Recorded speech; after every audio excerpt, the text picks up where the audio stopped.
Hi guys, welcome to Let's Talk Nerdy. I'm Amy. I'm still Joshua somehow. Yeah, he's not fired yet. I know, you've been writing me letters, but I like him. I think I'll keep him a little bit longer. When will my misery end? So last time, we were talking about D&D and Open Legend and just kind of like tabletop RPGs in general. Oh, what are we talking about this time? We're going to talk about that as well, but last time it was more from the perspective of a dungeon master or somebody who's running the game. This time, we're going to talk more from a player perspective. Seeing as we are both doing a D&D game that's not recorded, it's just between friends. That's being run by Keaton, who plays Finn on Roll to Die. And, you know, just like like our experiences from the player perspective. Yeah, also your perspective is Zephyr in Roll to Die. Yeah, I do. I love her. She causes me great anxiety, but I love her. So, if I say this as a DM, as much as I don't like giving my players anxiety, it still very much warms my heart knowing that they're worried about this game as to what will happen to their character. On the one hand, I don't want them to freak out too bad, but on the other hand, I'm happy that they're invested. You're happy we care, that we give a shit. So, I kind of ran questions last time. Do you have any questions for me from the perspective of a player? Okay.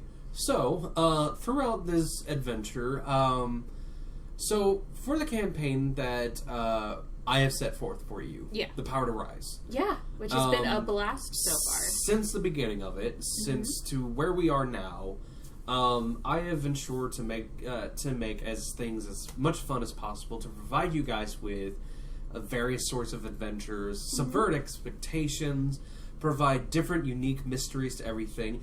But I even grounded a lot of the stuff in the world with like old D&D lore because I wanted to make the transition from the D&D system to Open Legend a little easier to understand. So I didn't just throw, all right, you are a Catabalopoulos person, and then someone goes, what is a Catabalopoulos? And I go, I have no idea.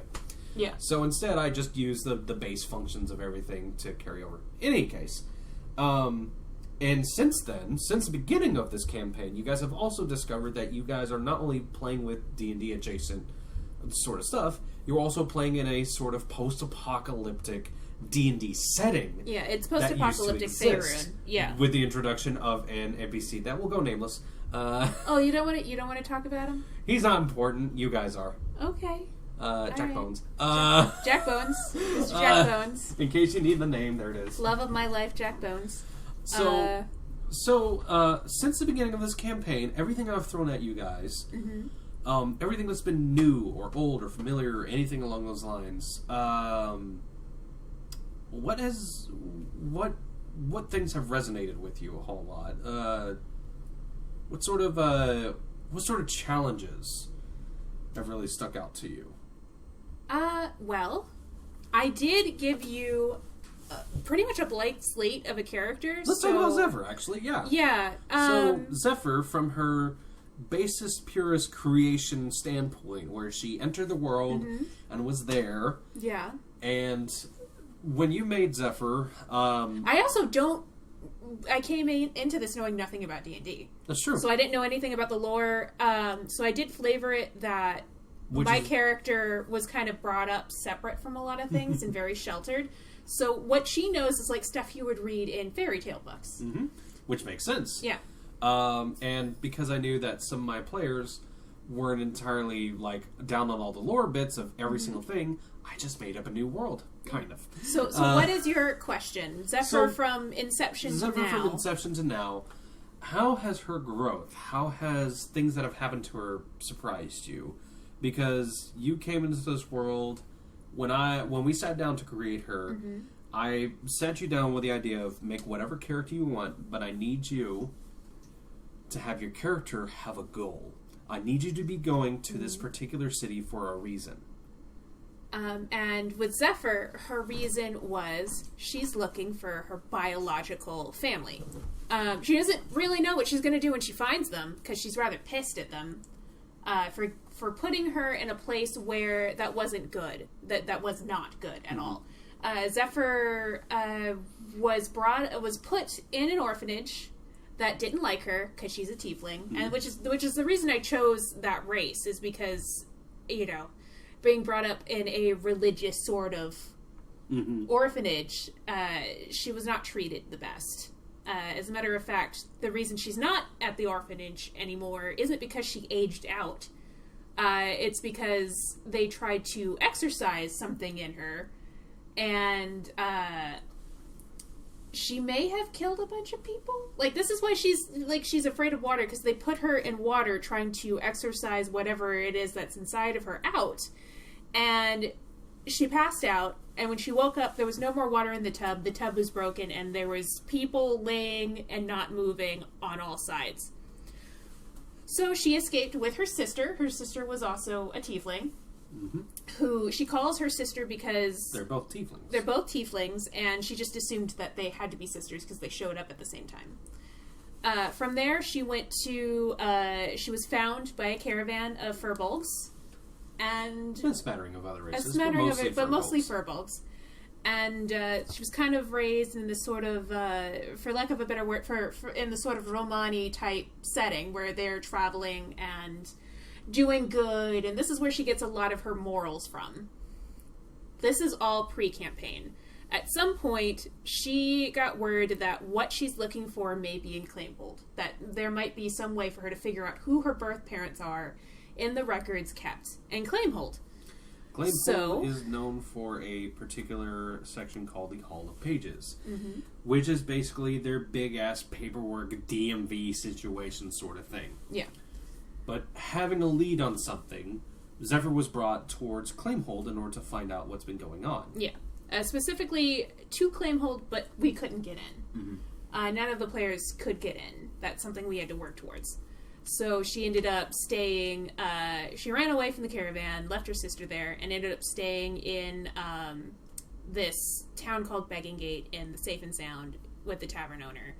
And she, at the beginning of this, as a person, she's friendly, but she's standoffish because she's had a very harsh go of it since leaving the caravan, and people tend not to trust her because of how she looks, and so she just kind of like keeps to herself most of the time. Enter all of these idiots who have become her dearest friends. Let's be an adventuring party. Yeah, into the tavern, and she kind of grows to like these people after a few times. Especially after she was arrested for wearing an object. Yep. And they all stuck around and worked to try and get her out. So that endeared her more to that. And then she kept finding herself in situations where she felt the next right thing to do is to help people. Like, that's just her natural inclination, is to just... If somebody needs help, you're supposed to help them. That's part of her caravan upbringing. So she continues to do that in every situation, and sometimes that gets her into a lot of trouble. So she's gone, long story short, she's gone from this kind of like pickpocket, kind of on her own, has a goal, isn't necessarily mean or nasty to anyone, but just kind of like keeping to herself, to the friendliest person you will ever meet, full of anxiety, cares about people to a very large degree, somehow became a bandit leader, is a Robin Hood figure. That's not something I envisioned.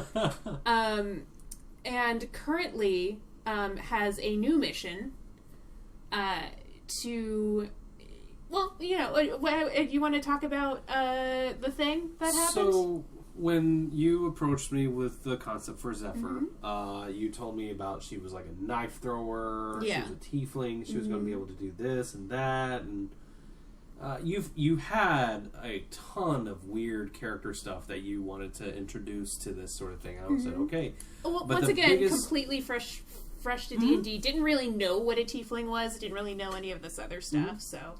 And when she introduced this character to me, she introduced me the idea that she came from an orphanage. She did this. She joined the caravan.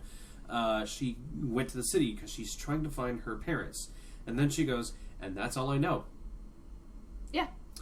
And I said, okay, is there anything you feel like should happen? She goes, no, I want to be surprised. Yeah, I thought in a situation like this, coming from an acting background and coming from improv, I was like, this is the character I have, and I'm going to play her very reactionary.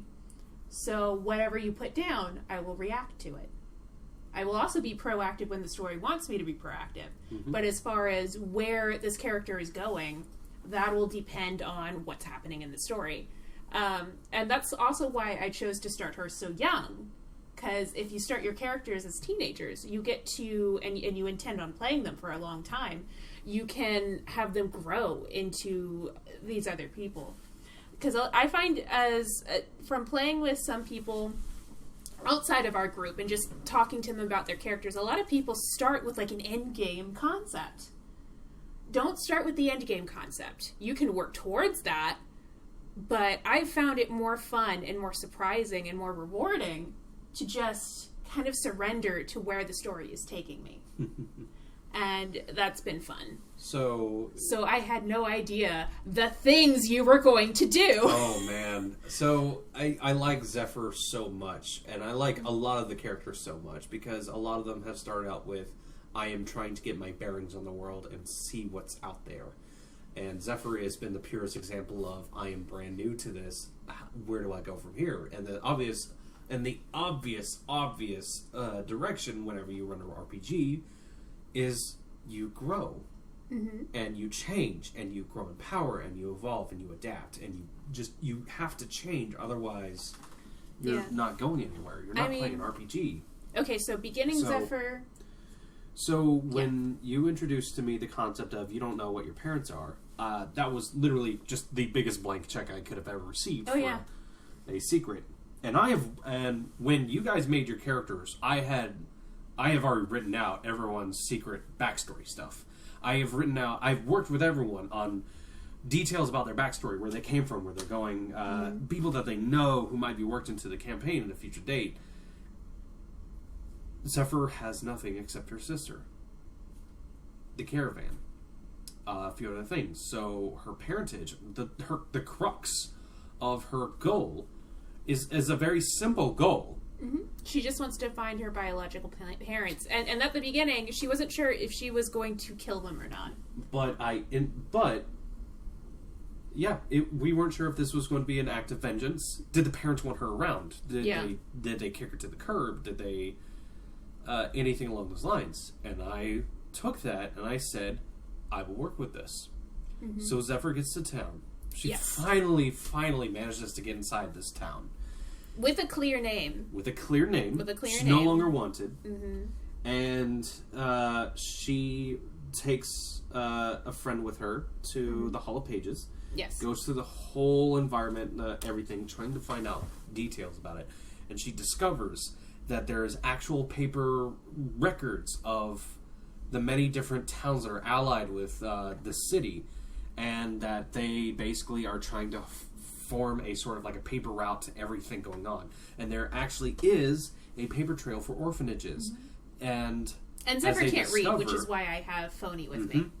And they discover that there are actually details about every single child who has come to these orphanages, where they're from, did someone give them up, do we know who their biological family is, that sort of thing. Which was so promising, and I was trying not to get my hopes up, but I was just like, this could be it. This could be the next big step in figuring this out. Zephyr gets to the file of her orphanage. They go through the pages, and Phony reads out the names of different children that she knows. And then they get to the back of it, and there are 2 pages blacked out. They hit a dead end, and I could feel your heart break. Yeah, I kind of sank. I was trying not to expect too much, because Zephyr's not even her real name. She doesn't have a name. She gave herself the name Zephyr, just the same way her sister gave herself the name Torque. On the way out, yeah. On the way out of not knowing, of now having hit step 0 of everything, they run across a man who is mostly tiger humanoid. Yeah.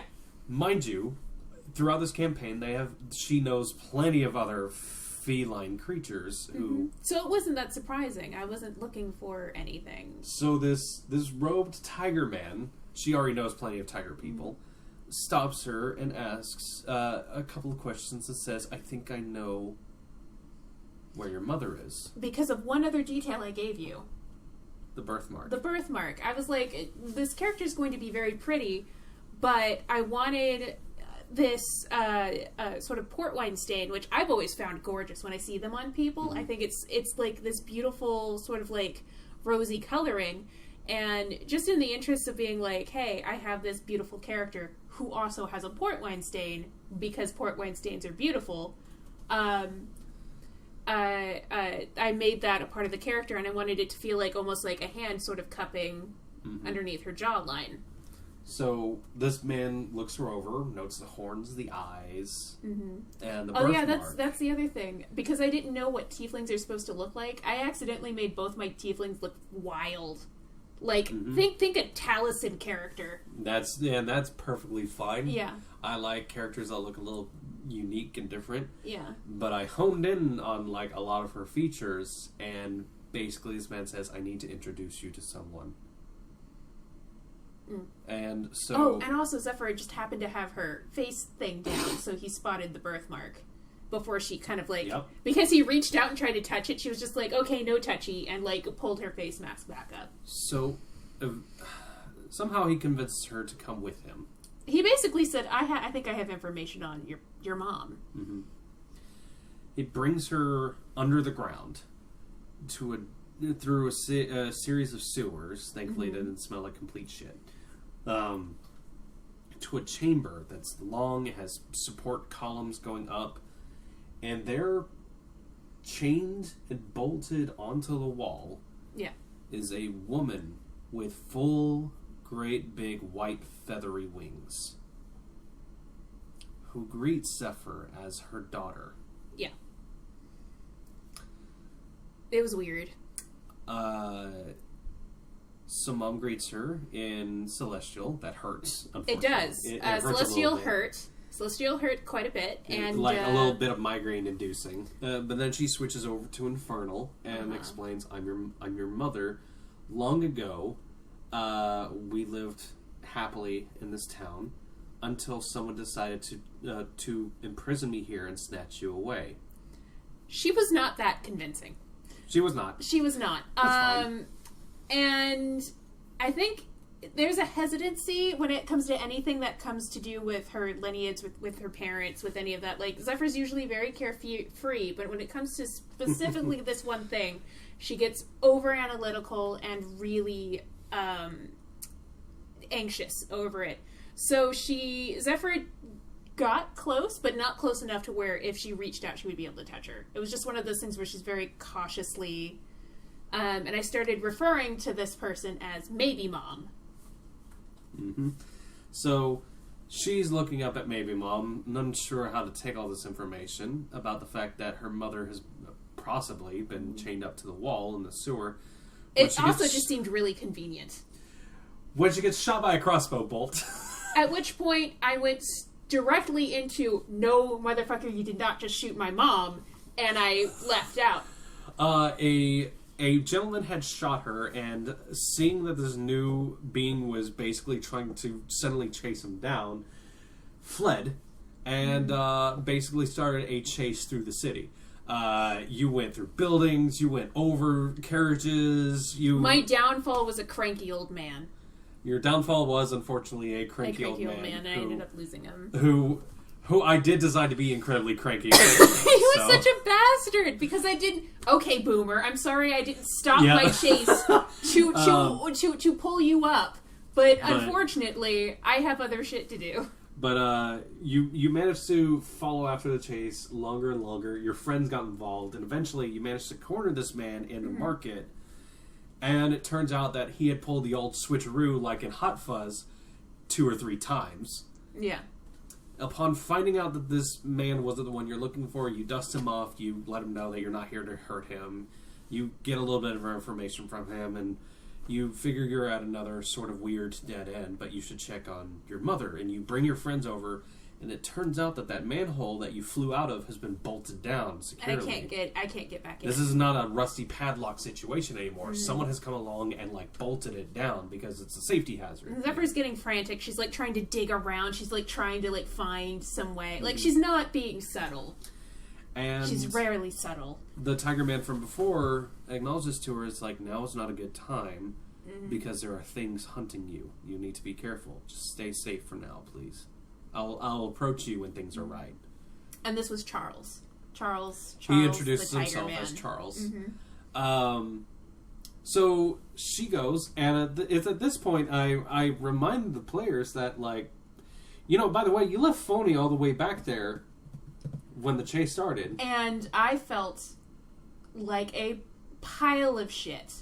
Like an absolute dinosaur-sized pile of shit.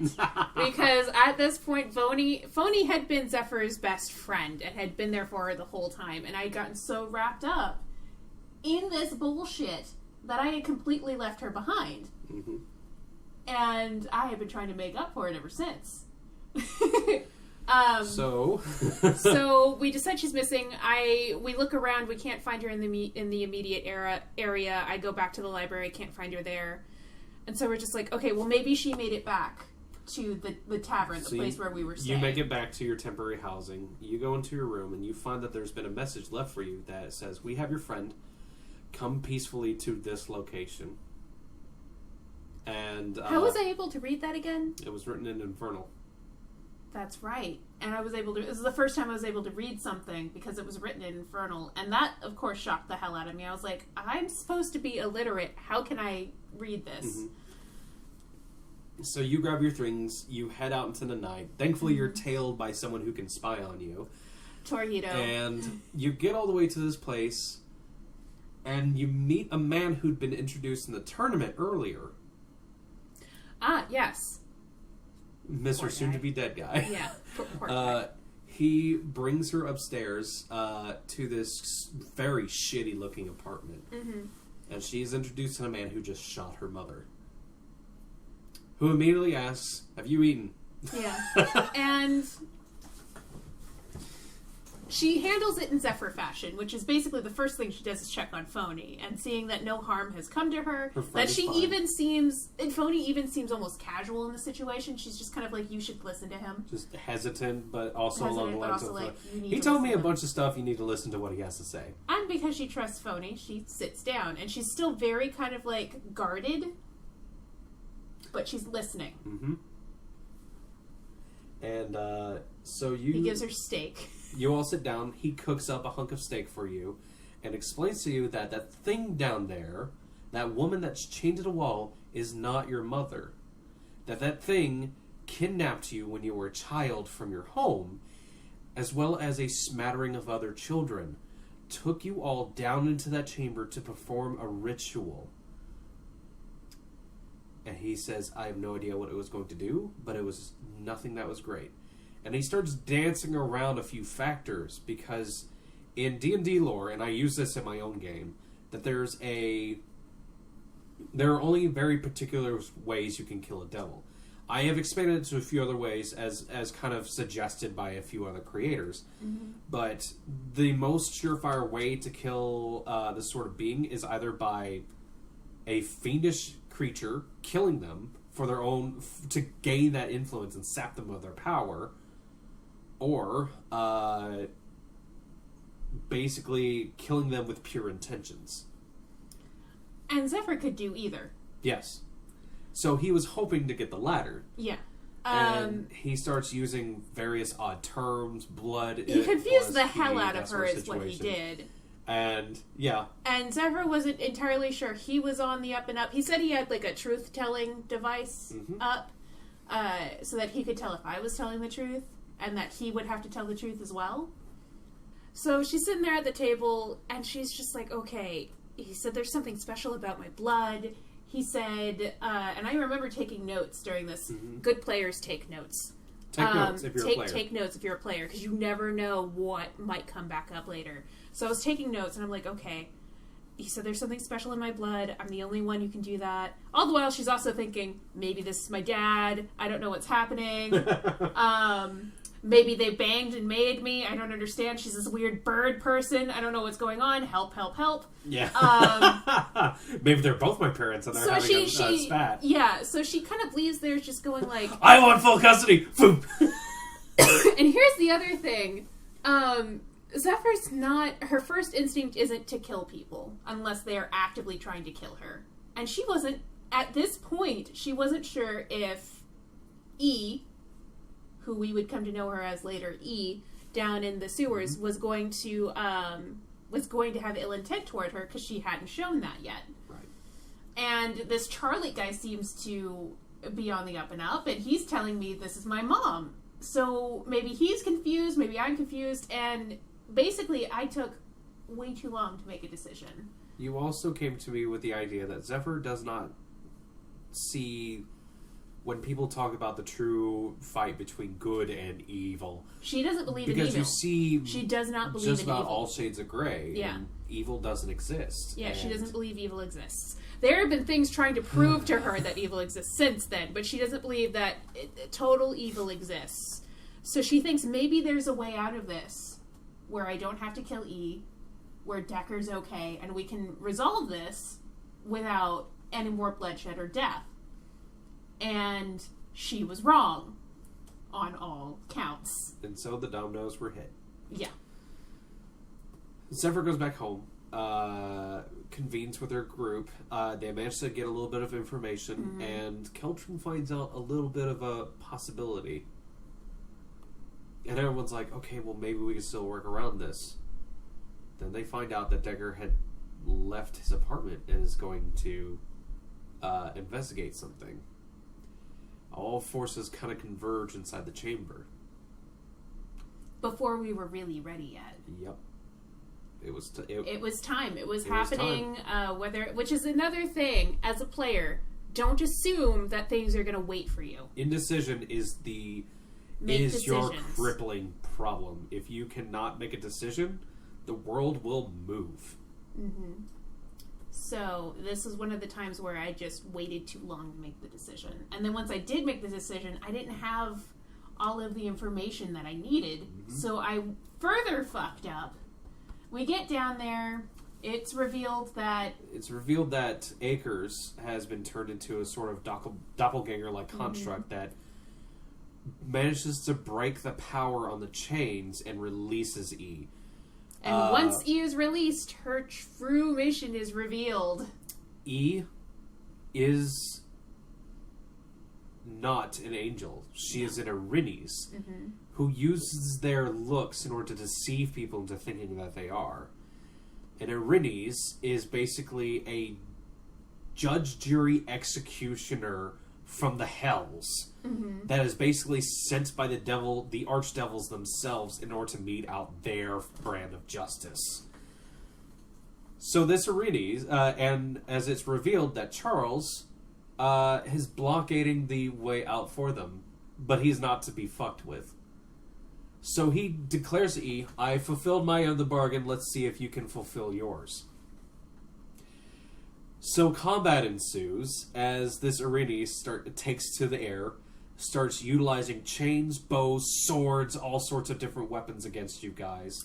At this point, I have decided that she probably needs to die. And I started thinking back, and I looked at my notes, and it saw that there was something special in my blood. I didn't know that this wasn't literal.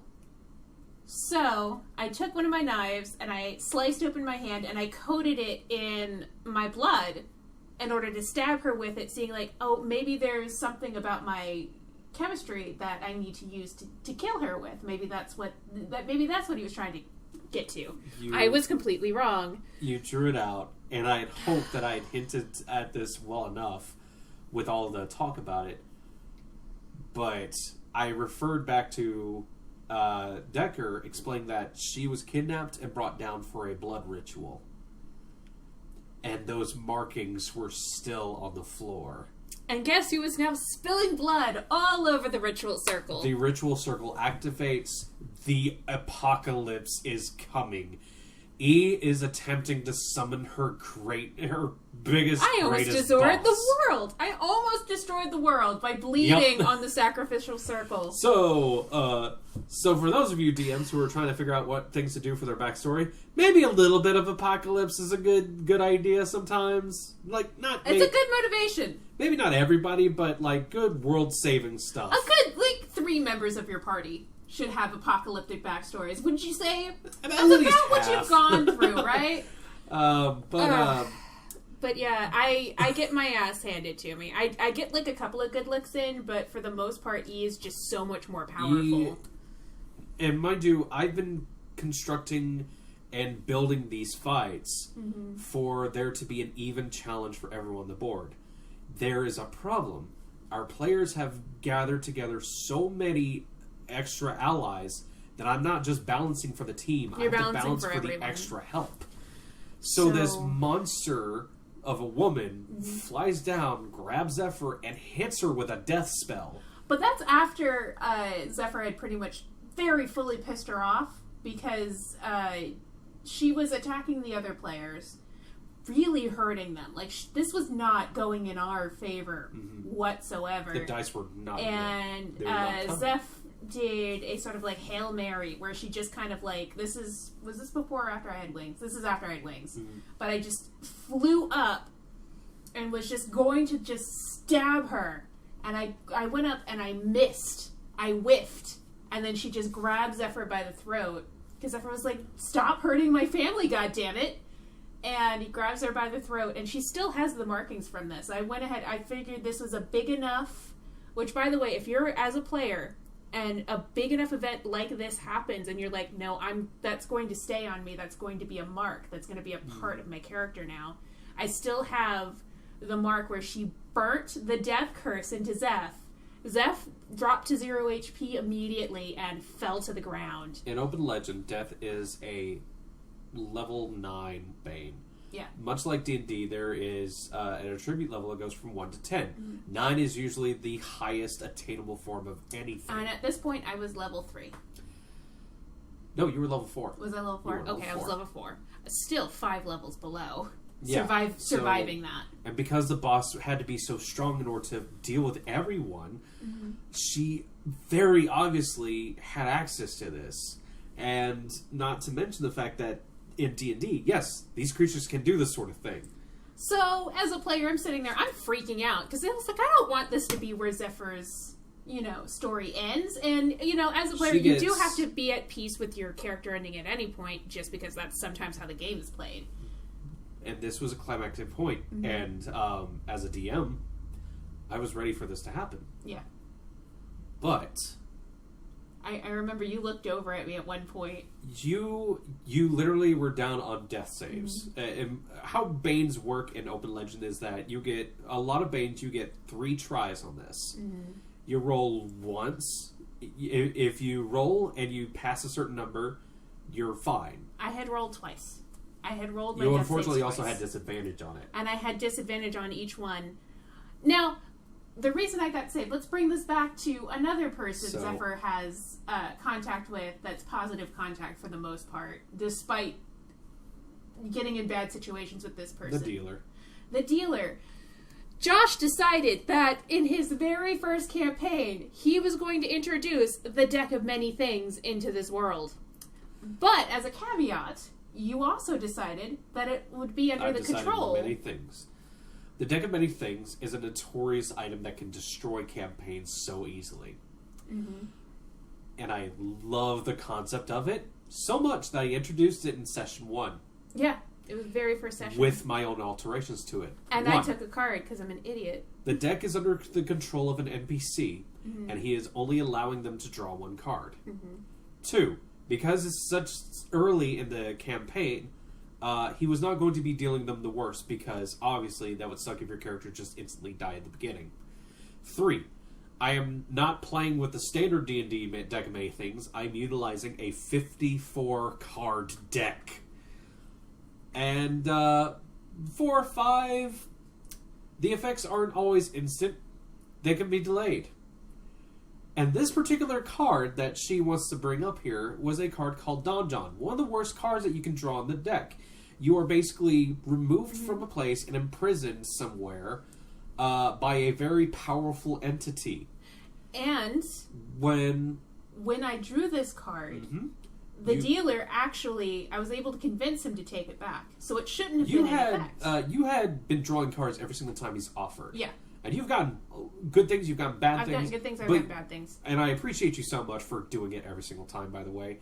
And I decided that the dealer would have at least acknowledged the thought. And one of the systems that is in place with Open Legend that they openly encourage for it is to use the Success with a Twist feature. Success with a Twist basically says, okay, you get what you want, but something else goes along with it. So she tried to convince the dealer to take this card back. I said, roll me a persuasion. She rolled a 9. I decided to use Success with a Twist. And that Success with a Twist told me that he would take the card back and he would draw her a new card. She would deal with that card. But the card that she drew in the first place is still going to rear its ugly head. At some point. And I didn't use this evil, malicious card to fuck with her, to rip her out of a good place. I use these cards in different ways to like provide characters with an out. Say you drew a particular card where death shows up and now you have a challenge or something like that. Something else could happen entirely. Yeah. Or you're on your deathbed and an imp shows up and makes you the deal. Yeah. So bringing it back, the Donjon card. There, you had 2 death saves. I had 2 death saves. It was coming up on your third, and if you fail your third, was doing CPR. So Decker comes over and unleashes his radiant soul because he's an Aasimar. Surprise! He's an Aasimar, which is actually so rare in this version of the world that nobody knows what the hell it is. Yep. So he manages to remove the Deathbane from her, but I rolled for it, and it was not a great roll. The dice were saying the party loses here. Yeah. And I turn and I look towards Amanda, and I see her pleading with me not to have her die here. It was just with my eyes. It was one of those things that was like, if it happens, I wasn't going to get angry with him. I was just sad for my character. Because this is a really shitty way to end her story. Yes. And sometimes there are very tragic moments that happen. And I could have had her die there. Yeah. And the ritual would have been completely understandable. Something completely else would have happened. Yeah. It would have been a world without Zephyr. Yes. And you decided that it wasn't time for that yet. It doesn't mean Zephyr can't die in the future. And I determined that the Success with a Twist that had happened adventures ago. Yeah, months ago. It's Success with a Twist. Decided to take place. Donjon arrived. And I describe as a series of skeletal arms reach up, wrap around you as you regain consciousness, and pull you deep into the cemented earth. Thus cutting off the ritual and allowing Torihito to, we'll say, kill. There's this sudden dragging down sensation as suddenly everything snaps. The ground is left with that hole that she's brought down into. The ritual circle is broken from its magics. The devilish woman is suddenly like in distraught pain because all of her work has been for naught. Yeah. The man next to the door is Charles is sitting at the back just going, that's weird. Yeah. And their ASMR friend is dying on the floor. The battle suddenly swings the other fucking direction, even with the removal of 2 fucking party members. Yeah. Suddenly E's dice fail her, and I think this was the dice's notion this entire time that this had to happen. Yeah. And so this fiend is brought low. They manage to kill her. She disappears into a smoldering pile of ashes. Doesn't mean she's dead. It just means she's not a problem in this scenario. That's still still something else. But and the problem was going into this whole thing, I had anticipated the next series of actions to be something completely different. I wanted you guys to be victorious. Mm-hmm. You guys still stopped the ritual. You guys, somehow, you still managed to kill this woman. But you weren't there to see the resolution. And they had no idea where it was. As a GM, I'm fucking terrified because I don't know exactly how this next bit's going to go, because I knew exactly what was going to happen next. Well, here's the other thing. This was the first time our party had lost anything. And from a player perspective, it was... But this is a loss. But this was a loss. This is the first time we'd ever, suffered a real setback like that. And Zephyr was kind of like the positive reinforcement of the group. She was the one who was always making sure everybody was okay, taking care of everyone, and in some ways was kind of holding the group together, because at that point we were already at a point where we could split off and do our own thing. Yeah, we'd accomplished our goal of getting in the city, and she wasn't there anymore. Yep. Decker... Who's dying, warns them not to attack Charles. Because as he finally reveals that Charles is only part of his name. His full name is Charlatan, and he is the demigod of trickery. Which, in this world, we don't have a usual pantheon. There's just these people who attain so much power that they get sort of like a demigod-ship. Mm-hmm. And this man is not a tiger man. He is a Rakshasas. Another type of fiend who had struck a deal with the Serenes in the hopes of seeing what would happen. Well, seeing as that deal fell through, Charlatan left them alone and fucked off. And in his last words, Decker basically said, "Can you please inform this particular person of my passing? She's very interested in the cases that surrounds your friend." Mm-hmm. The party goes and make sure that the body gets to a mausoleum, to an undertaker service. They head to this address and they find this woman who turns out to be a reporter. They ask a few more questions. When they reveal that Decker has passed away, she informs them that he's been helping her find out the disappearance cases of a bunch of children that took place many years ago. It slowly starts to piece together, but thankfully with an NPC knowing a particular trait, the birthmark, points out the birthmark to her, and they've discovered that this woman is Zephyr's mother. Yeah. And as a GM, revealing this to everyone, without that player there, heartbreaking for me. Yeah. I need you to know that. As a player, it was heartbreaking for me, purely because not only is Zephyr's mom alive, she's right there. She's right there. She was literally 3 doors down from where we were planning on staying. Mm-hmm. And she was a nice person. She's a good person. She was carrying groceries home and let these people into her house, and yep. She knew about them. Zephyr's not there. She had heard stories about them. I was like, "Oh, you guys are this cool new adventuring party." And apparently, she had been the one to coin the Scarlet Spectre. The Scarlet Spectre, which is Zephyr's sort of Robin Hood-y word on the street name. So her mama named her for her street name, and she didn't even know it. And it was one of those things where, of course, as a player, I'm not there. And sometimes when you're not there as a player, when you're waylaid or you're just sitting at the table and you're just watching stuff happen, that was one of I was just like, oh no. But it was a uplifting moment after what had just happened. Very it was uplifting when it suddenly everyone realized, holy shit, no wait, this is Zephyr's mom and she loves and misses her and has been trying to find out what happened, and she's in our adventuring party and what's going on, and they had also picked up a card off at the spot where Zephyr had sunken into the ground. They managed to get details that she's being held in a place called Don Reese, which is tied to a necromancer that she had made friends with. And so that Zephyr had made friends with, not the mom. And it was inspiring to me when this entire party of guys who could be doing all sorts of different stuff all agree that they're going to go and find their friend and get her back. And that was the moment that solidified us as, yes, we are the Seekers, we are this group, this is our newfound family. And So, my advice to people is when bad shit happens, maybe it'll lead to something good. Or, I mean, it could also lead to fucking Deadly Land, but that's another story.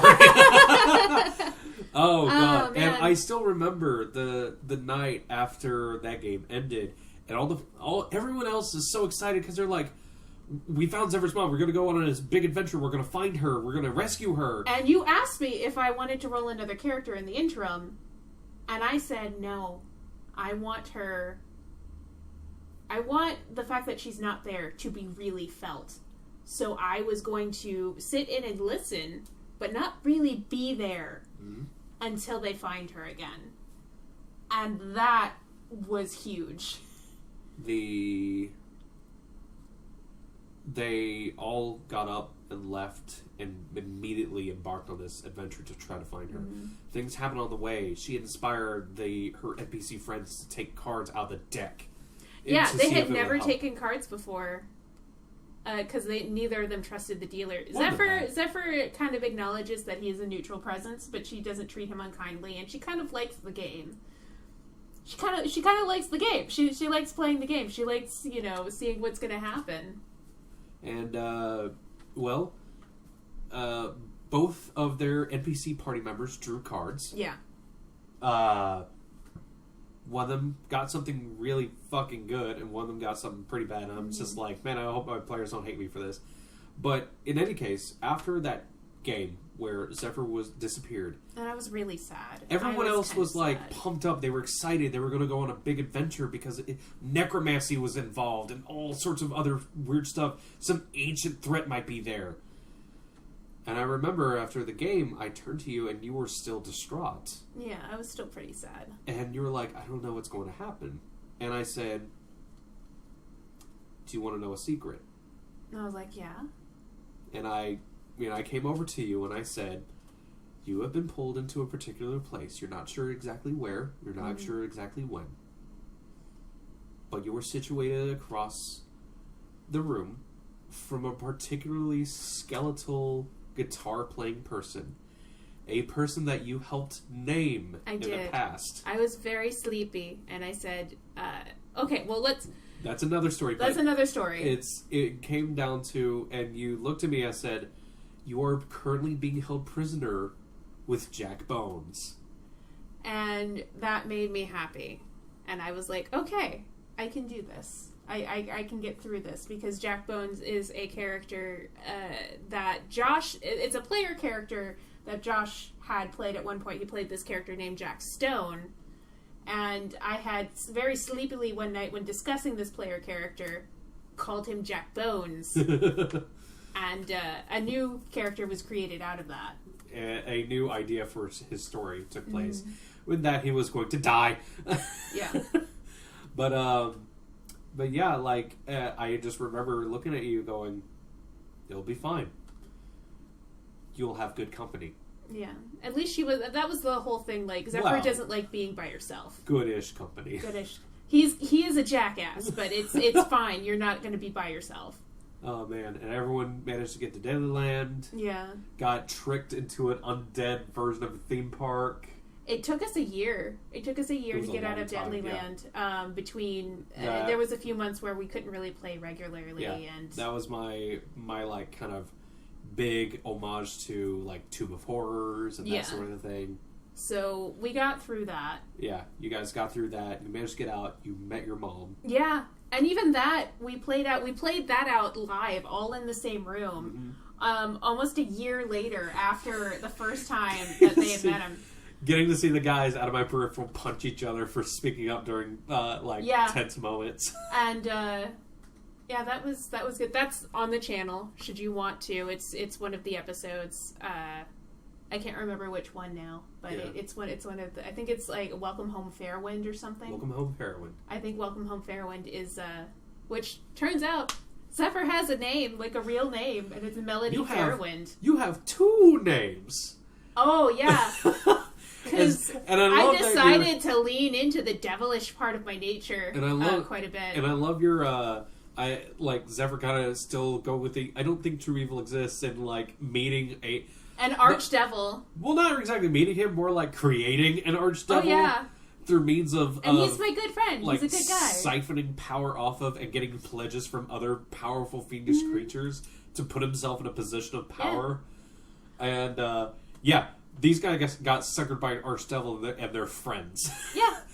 Basically, because it was along the lines of this Archdevil realizes he doesn't have the same amount of power that existed way back in the day, and he's not willing to risk it because he likes he's being also here. pretty convinced that should he cross us, we'd probably kick his ass. So he gave you, he used onomancy to give you a true devilish name. Devilish name, which puts Zephyr one step closer, because, now she knows she's not a natural-born tiefling. She was made into a tiefling. Right. So she's taking one step closer to being devilish, which is making her new warlock patron very happy. Oh, by the way, I'm no longer a rogue, really. I'm a warlock. That happened. You have a sentient magical item. I do. And guess where that came from? You remember part 1? The vampires? You remember that vampire with the fan? I took that fan from her as a victory trophy.